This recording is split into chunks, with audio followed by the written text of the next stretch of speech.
ED CBI बंद होना चाहिए, इनकम टैक्स है तो अखिलेश यादव ने कह दी बड़ी बात। एसपी यानी समाजवादी पार्टी प्रमुख अखिलेश यादव कई केंद्रीय जांच एजेंसियों को बंद करना चाहते हैं। हाल ही में एक इंटरव्यू के दौरान उन्होंने कहा कि सीबीआई की जरूरत ही क्या है। उन्होंने भारतीय जनता पार्टी पर जांच एजेंसियों के गलत इस्तेमाल का आरोप लगाया है। साथ ही उन्होंने साफ कर दिया है कि सपा का कांग्रेस में कभी विलय नहीं होगा, लेकिन समर्थन देना जारी रहेगा। सोमवार को 5वें चरण का मतदान होना है, जिसमें अमेठी और रायबरेली जैसी हाई प्रोफाइल सीटों पर भी मतदान होगा। वहीं बातचीत में अखिलेश ने कहा कि सीबीआई और ईडी बंद होनी चाहिए। अगर आपके साथ धोखा हुआ है तो उससे निपटने के लिए आयकर विभाग है।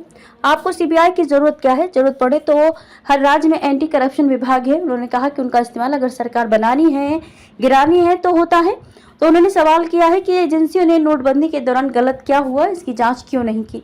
अखबार से बातचीत में उन्होंने ये भी कहा कि ये मेरा प्रस्ताव है और मैं इसे इंडिया गठबंधन के सामने रखूंगा। उन्होंने चुनाव के बाद भी कांग्रेस के साथ गठबंधन जारी रहने की बात कही है। उन्होंने कहा कि अलायंस चलेगा, चलाएंगे और जब भी चुनाव आएगा ये होगा, लेकिन अभी हमारे प्रयास सरकार बनाने के लिए हैं। उन्होंने कांग्रेस के पूर्व राष्ट्रीय अध्यक्ष राहुल गांधी के साथ प्रचार किया। राहुल रायबरेली सीट से मैदान में है। इसके अलावा वे केरल की वायनाड सीट से भी चुनाव लड़ रहे हैं।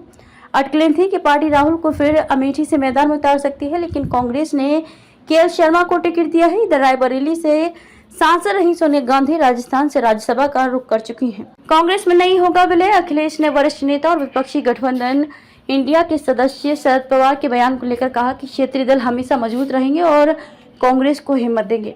दरअसल पवार ने कहा था कि आने वाले महीनों में क्षेत्रीय दल कांग्रेस के करीब आएंगे और कुछ कांग्रेस में विलय भी कर सकते हैं। अखबार के मुताबिक जब पूछा गया कि कुछ क्षेत्रीय दलों के कांग्रेस में शामिल होने की संभावनाएं कितनी हैं, तो इस पर यादव सीधे जवाब देने से बचते नजर आए। उन्होंने कहा कि समाजवादी पार्टी कभी विलय नहीं करेगी। अमेठी में भी बगैर सपा के चुनाव हो रहा है क्या? पर एक और 11 हो गए और बीजेपी हो जाएगी 9-2-11। क्षेत्रीय दलों की तरफ से तीसरा मोर्चा बनाने की संभावनाओं पर उन्होंने कहा कि आप नहीं जानते कि कब क्या हो जाएगा। उन्होंने कहा कि हमारी राजनीति में भाजपा विरोधी और कांग्रेस विरोधी ताकतें हमेशा रहेंगी।